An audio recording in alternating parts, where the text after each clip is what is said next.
मुझे कच्चे आम खाने हैं तो खाने हैं, वो भी अभी। आप मुझे कहीं से भी ला कर दो, मुझे नहीं पता। नैना बेटा, अच्छे बच्चे ऐसे जिद नहीं करते। शाम को जैसे मेरी तनख्वाह मिलेगी मैं तुम्हारे लिए कच्चे आम लेकर आऊंगा, वो भी बहुत सारे। आप 4 दिनों से यही कह रहे हो, लेकिन मेरे लिए कच्चे आम नहीं ला रहे हो। मुझे नहीं चाहिए कच्चे आम, मैं जा रही हूँ। 6 साल की नैना कच्चे आम के लिए रोते हुए घर छोड़कर बाहर आ जाती है और सड़कों पर इधर से उधर भटकने लगती है। अब मैं बाबा से कभी बात नहीं करूँगी और ना ही उनसे कच्चे आम मांगूंगी। बाबा मुझे बिल्कुल प्यार नहीं करते हैं। नैना रोती हुई सड़क पर चल रही होती है कि तभी नैना की नज़र सड़क किनारे एक कच्ची आम पर जाती है, जिसे देख नैना मुस्कुराकर भागी भागी उस कच्चे आम की तरफ जाती है और उसे उठा लेती है। अरे वाह, कच्चा आम, अब तो बहुत मजा आएगा इसे खाने में। नैना उस कच्चे आम को उठाकर खाने वाली होती है कि तभी उसके पास भागी भागी उसकी उम्र की एक लड़की आती है। ये मत खाना। लेकिन क्यों? क्योंकि ये आम सड़क पर गिरा हुआ था, यह काफी गंदा है। अगर तुम इसे खाओगी तो बीमार हो जाओगी। लेकिन मेरा यह कच्चा आम खाने का बहुत मन कर रहा है। बाबा ने भी मुझे कच्चे आम नहीं दिलाया और अब तुम भी यह कच्चा आम खाने से मुझे रोक रही हो। लगता है तुम्हें भी मेरी तरह कच्चे आम खाना काफी पसंद है।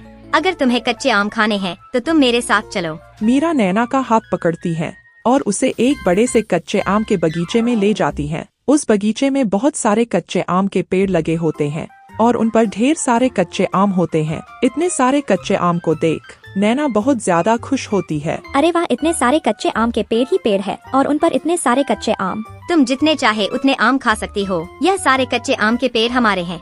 सच्ची? हाँ, और अब जब भी तुम्हारा कच्चे आम खाने का मन करेगा तो तुम यहाँ चली आना, लेकिन सड़क से कुछ भी उठाकर मत खाना वरना तुम बीमार पड़ जाओगी। ठीक है। अब दोनों लड़कियाँ पेड़ चढ़ती हैं और ढेर सारे कच्चे आम तोड़कर आपस में बांट कर खाती हैं और इसी के साथ इन दोनों की काफी अच्छी दोस्ती भी हो जाती है। अब जब भी नैना का कच्चे आम खाने का मन करता तो वह मीरा के कच्चे आम के बगीचे में चली जाती है और अपनी सहेली के साथ मिलकर ढेर सारे कच्चे आम खाती। ऐसे ही समय गुजरता है और आज यह दोनों सहेलियां बड़ी हो जाती हैं। आहा, मजा आ गया यह ठंडा ठंडा आम पन्ना पीकर। मुझे तो गर्मी का मौसम सिर्फ यह कच्चा आम के लिए ही पसंद है। मुझे भी गर्मियों के मौसम का बस इसीलिए इंतजार रहता है कि मैं ढेर सारे कच्चे आम खा सकूं।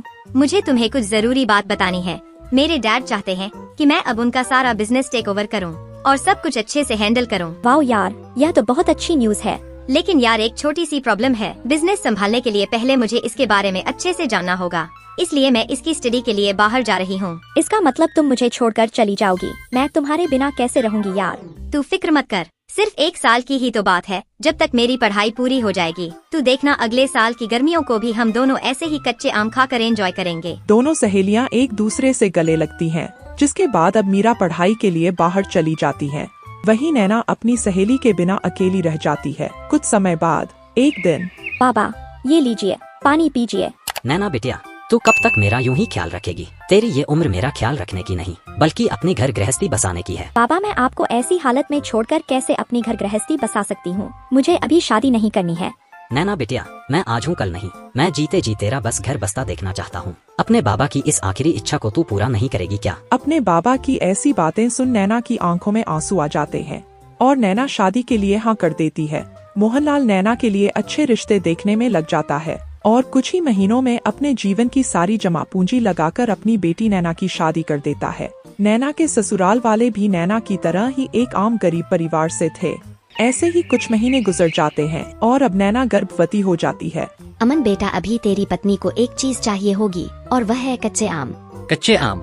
हाँ, गर्भवती अवस्था में औरतों को कच्चे आम खाने का बड़ा ही मन करता है। उन्हें खट्टी खट्टी चीजें खानी बहुत पसंद होती हैं। अगर ऐसी बात है तो मैं शाम को आते हुए मोनू काका के बगीचे से ढेर सारे कच्चे आम तोड़ कर ले आऊंगा।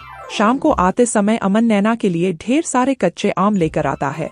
इतने सारे कच्चे आम को देख नैना बहुत ज्यादा खुश होती है, लेकिन इसी के साथ नैना को अपनी सहेली मीरा की भी याद आने लगती है। क्या हुआ बहू, कहाँ खो गई? कहीं नहीं माँ जी, वो बस मुझे मेरी सहेली मीरा की याद आ गई थी। वह भी मेरे लिए ऐसे ही कच्चे आम लेकर आया करती थी।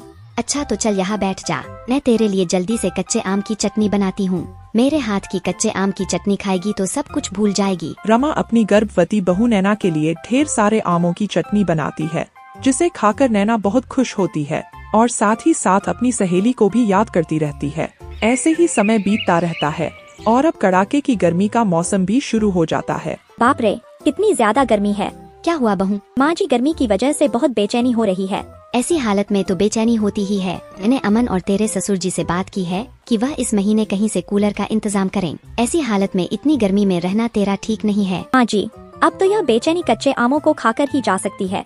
अच्छा ऐसी बात है तो तू रुक, मैं तेरे लिए अभी कच्चे आम काट कर लाती हूँ। अमन कल फिर से ढेर सारे कच्चे आम लेकर आया है। रमा नैना के लिए ढेर सारे कच्चे आम काटकर और उस पर ढेर सारा मसाला छिड़क कर नैना को देती है, जिसे खाकर नैना फिर से पुराने पलों को याद करती है कि कैसे हर साल गर्मियों के मौसम में वो दोनों सहेलियां ऐसे ही कच्चे आम काटकर खाया करती थी। जब से मीरा बाहर गई थी तब से नैना की जिंदगी में एक भी ऐसा दिन नहीं था जिस दिन नैना ने उसको याद ना किया हो। नैना तो बस उसके आने का इंतजार कर रही थी। बहू यह देख, मैं तेरे लिए कच्चे आम का पन्ना बना रही हूँ। कच्चे आम का पन्ना? हर साल गर्मियों के मौसम में मीरा भी मेरे लिए कच्चे आम का पन्ना बनाया करती थी। ना जाने वह कब आएंगी, मुझे उसकी बहुत याद आ रही है। नैना मन ही मन यह कहते हुए उदास होने लगती है कि तभी उसके घर के दरवाजे पर दस्तक होती है। इस वक्त कौन है? माँ जी आप बैठिए, मैं जाकर देखती हूँ। नैना जैसे ही दरवाजा खोलती है तो अपनी सहेली को अपनी आंखों के सामने खड़ा पाती है, जिसे देख नैना खुशी से फूले नहीं समा पाती। मीरा तुम यहाँ? हाँ, मेरी पढ़ाई जैसे ही कंप्लीट हुई मैं सबसे पहले तुमसे मिलने आ गई। तुम्हें पता है मैं तुमको कितना याद कर रही थी। ये क्या, हम इतने समय के बाद मिल रहे हैं और तुम हो कि इमोशनल हो रही हो। ऐसी हालत में इमोशनल होना अच्छी बात नहीं है। यह देखो मैं तुम्हारे लिए क्या लेकर आई हूँ, तुम्हारे मनपसंद कच्चे आम। पता है माँ जी, पिताजी और वो मेरे लिए हमेशा कच्चे आम लेकर आते हैं, लेकिन जितना मजा मुझे तुम्हारे साथ कच्चा आम खाने में आता था उतना यहाँ नहीं आया। अब यूं ही दरवाजे पर खड़ी रहकर मुझसे बातें करोगी या मुझे अंदर भी बुलाओगी? नैना अपनी सहेली को सबसे मिलवाती है, जिसके बाद अब दोनों सहेलियां मिलकर मीरा के लाए हुए कच्चे आमों से सबके लिए आम पन्ना बनाती हैं और दोनों सहेलियां आंगन में बैठकर गर्मी के मजे लेते हुए आम पन्ना एंजॉय करने लगती हैं। फिर से पुराने पलों को याद करने लगती हैं और गर्मी के मजे लेते हुए कच्चे आमों को एंजॉय करती हैं।